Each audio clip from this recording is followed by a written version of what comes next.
दोस्तों, यह भौतिक जगत 5 प्रमुख तत्वों पृथ्वी, जल, अग्नि, वायु तथा आकाश से बना हुआ है और ये सारे तत्व श्री कृष्ण से ही उद्भूत हैं। भौतिक विज्ञानी इन 5 मूल तत्वों को भौतिक सृष्टि का कारण मानते हैं, किंतु ये सारे तत्व अपनी स्थूल तथा सूक्ष्म अवस्थाओं में भगवान श्री कृष्ण द्वारा ही उत्पन्न होते हैं। इस भौतिक जगत में कार्यरत समस्त जीव भी उनकी तटस्थता शक्ति के प्रतिफल हैं। फ्रेंड्स, श्रीमद् भगवत गीता के 7वें अध्याय में स्पष्ट कहा गया है कि यह सारा संसार श्री कृष्ण की परा तथा अपरा नामक 2 प्रकार की शक्तियों का संयोग है। जीवात्माएं श्री भगवान की परा शक्ति हैं और निर्जीव भौतिक तत्व अपरा शक्ति हैं। सुप्त अवस्था में प्रत्येक वस्तु भगवान श्री कृष्ण में ही समाहित रहती है। देवतागण भौतिक प्राकट्य के विश्लेषण अध्ययन द्वारा श्री भगवान के परम रूप की सादर प्रार्थना करते रहते हैं। अब सवाल यह उठता है कि यह भौतिक प्राकट्य है क्या? तो दोस्तों, यह एक वृक्ष के समान है। वृक्ष भूमि पर खड़ा रहता है, इसी तरह भौतिक प्राकट्य रूपी यह वृक्ष प्राकृतिक रूपी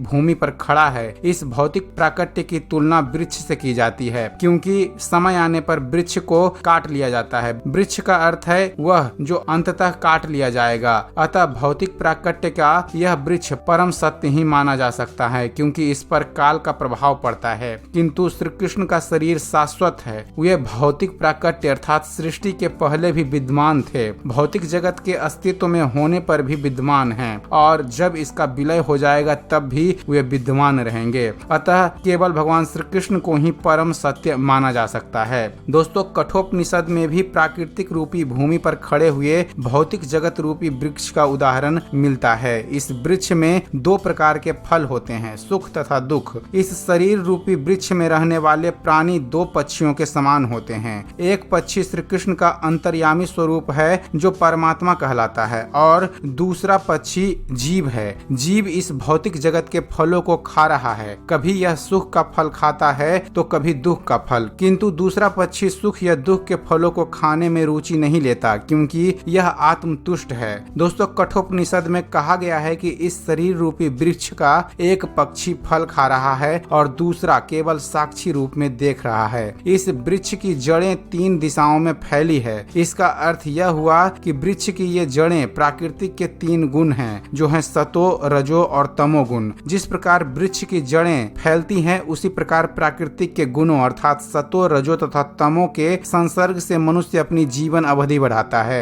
इन फलों का स्वाद 4 प्रकार का है, धर्म, अर्थ, काम तथा मोक्ष। प्राकृतिक के 3 गुणों के साथ विभिन्न प्रकार के संसर्गों के फल स्वरूप जीव विभिन्न प्रकार के धर्म, अर्थ, काम तथा मोक्ष का स्वाद लेता है। व्यवहारिक रूप में सारा भौतिक कार्य अज्ञान अर्थात तमोगुण में किया जाता है, किंतु 3 प्रकार के गुण होने से कभी कभी यह अज्ञान अर्थात तमोगुण सतो या रजोगुण से आच्छादित रहता है। इन भौतिक फलों का स्वाद 5 इंद्रियों द्वारा ग्रहण किया जाता है। 5 इंद्रियां जिनके द्वारा ज्ञान अर्जित किया जाता है 6 प्रकार के कोड़ों अर्थात दोषों से प्रभावित होती है। यह है शोक, मोह, दुर्बलता, मृत्यु, भूख तथा प्यास। यह भौतिक शरीर या भौतिक जगत 7 कोषों अर्थात आवरणों से ढका रहता है, जो हैं त्वचा, पेशी, मांस, मज्जा, अस्थि, वसा तथा वीर्य। इस वृक्ष की 8 शाखाएं होती है, जो है पृथ्वी, जल, अग्नि, वायु, शून्य, मन, बुद्धि तथा अहंकार। इस शरीर में 9 द्वार होते हैं,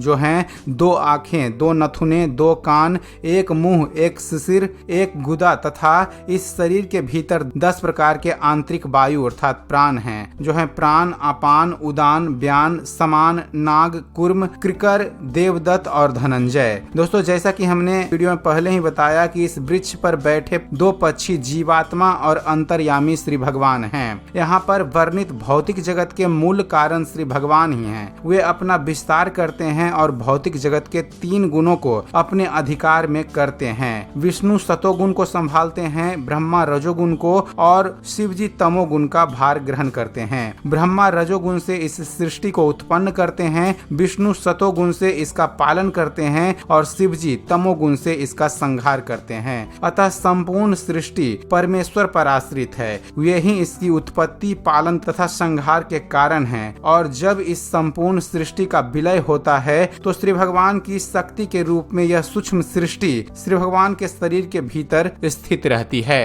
तो दोस्तों यह थी एक छोटी सी जानकारी हमारे कठोपनिषद में वर्णित कि भौतिक प्राकट्य क्या है इसके बारे में, और भगवान श्री कृष्ण कैसे इस संसार का सृजन और संहार करते हैं इसके बारे में। उम्मीद करते हैं फ्रेंड्स आप सभी को हमारा ये वीडियो पसंद आया होगा। वीडियो पसंद आया हो तो वीडियो को लाइक और शेयर करना मत भूलिएगा। और दोस्तों ऐसे ही ज्ञानवर्धक वीडियो देखते रहने के लिए आप हमारे इस चैनल ज्ञान मंथन को सब्सक्राइब जरूर कीजिएगा। आप हमारे इस चैनल को सब्सक्राइब कीजिए और देखते रहिए, जानते रहिए। धन्यवाद। जय हिंद।